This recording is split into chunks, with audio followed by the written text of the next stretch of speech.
안녕하세요. 인포마켓 강용훈 대표입니다. 국내 증시는 역사적인 하락을 기록하는 가운데 전 세계에서 지금 스타로 떠오르고 있는 사람이 있죠. 바로 마이클 벌입니다. 2008년에 금융위기를 대상으로 한 영화 빅쇼트의 실제 인물이죠. 그때 빅쇼트 영화를 보면은 쇼 쳤다가 굉장히 고생했는데 나중에 대박을 터뜨리지 않습니까? 그때는 CDO라는 상품이 있었죠. 부채담보부 증권. 이거의 구조를 굉장히 파악하느라고 공부를 하는 모습이 영화에서도 묘사가 되어 있는데요. 그때는 어렵게 전체 금융 시스템의 허점을 파악을 해서 장기간 베팅을 해가지고 혼자서 대박을 낸 그런 성과를 냈죠. 영화에서도 그게 묘사가 되어 있는데요. 지금은 굉장히 이 친구가 돈을 벌기가 쉽습니다. 왜 그런지 설명을 하려고 합니다. 제목은 마이클 버리의 노림수인데요. 노리는 거는 당연히 돈이죠. 이 노림수라고 해놓은 거는 전략, 그리고 이 전략이 가능하게 된 역사적 상황, 지금 현재 상황 이런 걸 쭉 설명을 하려고 하는 겁니다. 또 그거를 절묘하게 포착을 해서 과거의 경험하고 엮어가지고 지금 신나게 좀 돈을 벌고 있는 거죠. 쭉 설명을 드리려고 합니다. 들으시면 시장이 언제 반등할지 눈치를 챌 수가 있다고요. 첫째, 이 친구가 노리는 최종 목표는요, 파생거래 상대방의 깡통을 노리는 겁니다. 이게 이제 업계 용어로 우리는 역고를 부르는 전략이라고 하는데요. 역고, 고스톱 칠 때 역고 그린다고 하죠. 이게 반대로 갔을 때 역고 그린다고 하지 않습니까? 지금 신나게 오르다가 지금 반대로 걸렸거든요. 역고를 불러서 쓰리고에다가 역고 불러가지고 피박을 세우려고 하는 겁니다. 완전히 작사를 내려고 한다는 거죠. 지금 그 정도로 신났죠. 왜냐하면은 눈덩이처럼 손해가 손실을 부르는 구조이기 때문에 마이클 버리의 반대 포지션에 서 있는, 그러니까 반도체를 롱으로 반도체가 오른다고 생각하고 베팅을 했던 죄 없는 개인 투자자들이 지금 마이클 버리의 먹잇감이 되고 있는 겁니다. 왜 마이클 버리의 먹잇감이냐? 개인이 무슨 파생 상품을 했냐 이렇게 말씀하실 텐데요. 2배짜리 ETF가 지금 걸려 있지 않습니까? 그게 한국의 메인 상품이 되어버렸잖아요. 이 작은 한국 시장에서 거대한 고래 2마리를 풀어놓으니까 그 고래 2마리만 잡아먹으면 되는 거죠. 많은 개인들이 2배짜리 ETF 레버리지 안 들었다고 하더라도 간접적으로 영향을 받지 않습니까? 그래서 한국 시장에 참여한 개인 투자자들은 자기의 의지와는 상관없이 마이클 버리의 상대방이 되고 있는 겁니다. 파생 상대방이 되고 있다고요. 두 번째, 마이클 버리를 기쁘게 하는 것은 한국의 ETF 상품 구조가 너무 훌륭하다는 거죠.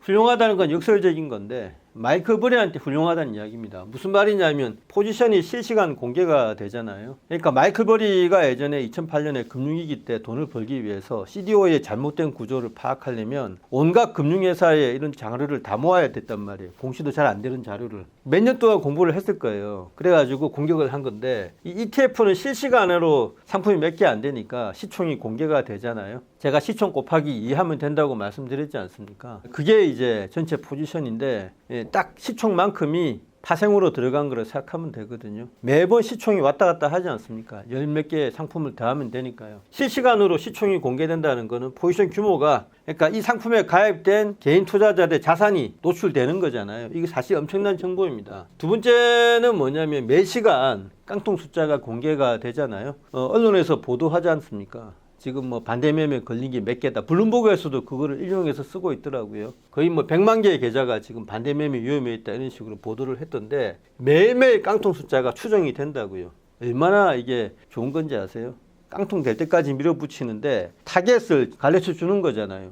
지금 SK하이닉스가 170만 원인데 140만 원까지만 밀면 깡통이 날 수도 있겠나라고 짐작을 해주게 하는 거죠. 세 번째는 이것도 중요한 건데요. 옵션 변동성이라는 게 있습니다. IV라고 하죠. 내재 변동성이라고 하는 건데요. 이거는 옵션 시장 참여자의 마음속에 또아리 튼 공포감을 나타내는 수치라고 보시면 되거든요. 이게 2011년에 미국의 어떤 신용 강등 위기 때, 그때 콜옵션 외곽액하고 풋옵션 외곽액의 IV 합산이 한 250 정도 됐을 거예요. 역사적으로 보면은 합쳐도 20에서 40 사이인데 이게 100을 넘어가는 거는 과거 돌이켜 보면은 아시아 금융위기 때라든가 그때 IMF 터졌지 않습니까? 아니면은 9.11 테러 났다든가 2008년에 미국 금융위기라든가 아니면 2011년에 미국 신용 등급 강등 위기라든가 2020년에 코로나 사태 이런 때 말고는 100을 넘는 경우가 거의 없었거든요. 이번에 옵션 변동성이 양합이 다시 200을 넘었습니다.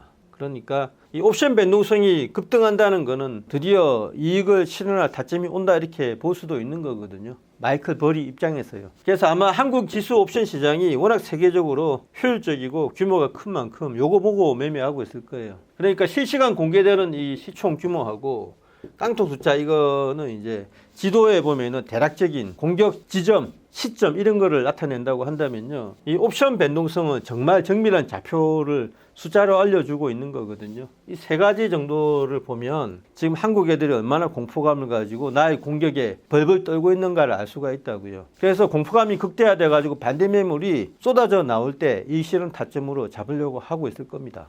그러니까 다 까발려 준 거죠. 너무나 훌륭한 상품 구조를 우리가 떠받친 거라고, 마이클 버리한테. 그러면 부를 갖다 바친 사람들은 누구냐? 관료들이죠.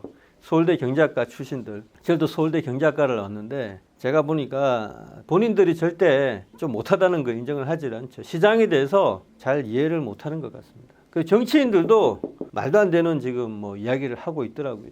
지금 상황 인식을 잘 못하고 풍전등화의 위기인데도 아주 평화로운 어떤 그런 상황 인식을 하고 있더라고요. 기업인들도 마찬가지인 게 지금 디램 가격이 오른다고 해서 이게 잘 나가는 구조가 절대 아니거든요.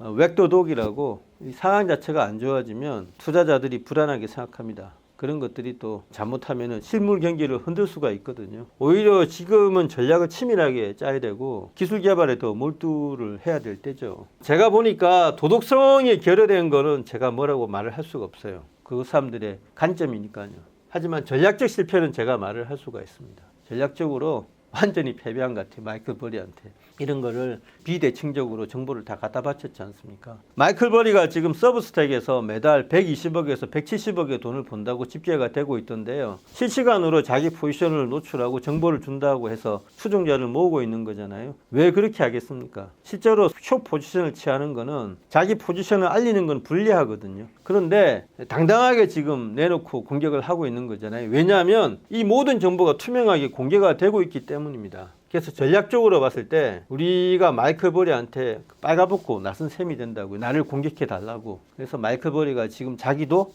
포지션을 노출하고 공격을 신나게 하고 있는 겁니다. 내심은 이렇게 되는데 표면적으로는 기술 공격을 하지 않고 금융 구조를 공격하고 있죠. 엔비디아가 순환 출자식으로 하고 있다. 예전에 시스코하고 비슷하다. 뭐 이런 식으로 공격을 하고 있죠. 사실 기술적인 점에서 마이클 버리가 AI 전문가가 아니기 때문에 이거를 공격해가지고는 씨도 안 먹히거든요.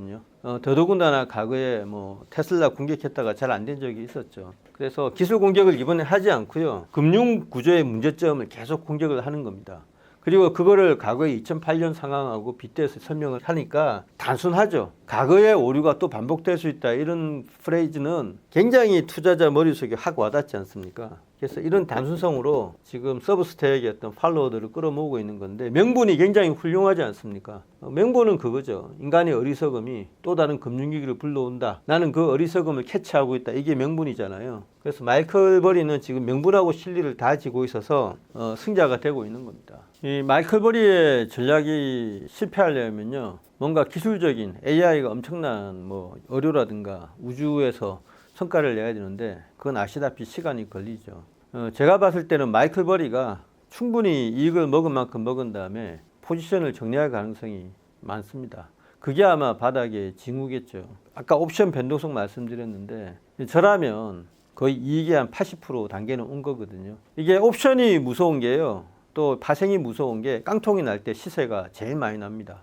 이게 평형하게 이렇게 직선으로 이렇게 수익이 오르는 게 아니고 이렇게 오르거든요. 마지막 순간에 투매 물량이 나왔을 때 그야말로 파생의 꽃처럼 수익이 쏟아진다고요. 그 잭팟을 노리고 있는 게 분명합니다. 마지막 순간에 개인들이 엉엉 울면서 투매할 때 마이클 버리가 최대 이익을 벌게 되는 거거든요. 그게 언제냐? 옵션 내재 변동성 합이 거의 한 230, 40까지 갈 때가 아닌가 생각이 됩니다. 과거 그때가 최고 고점이었거든요. 멀지 않았다라는 말씀을 드리는 한편 마지막 순간이 굉장히 괴로울 거다. 그걸 잘 견뎌내시라고 당부의 말씀을 드립니다.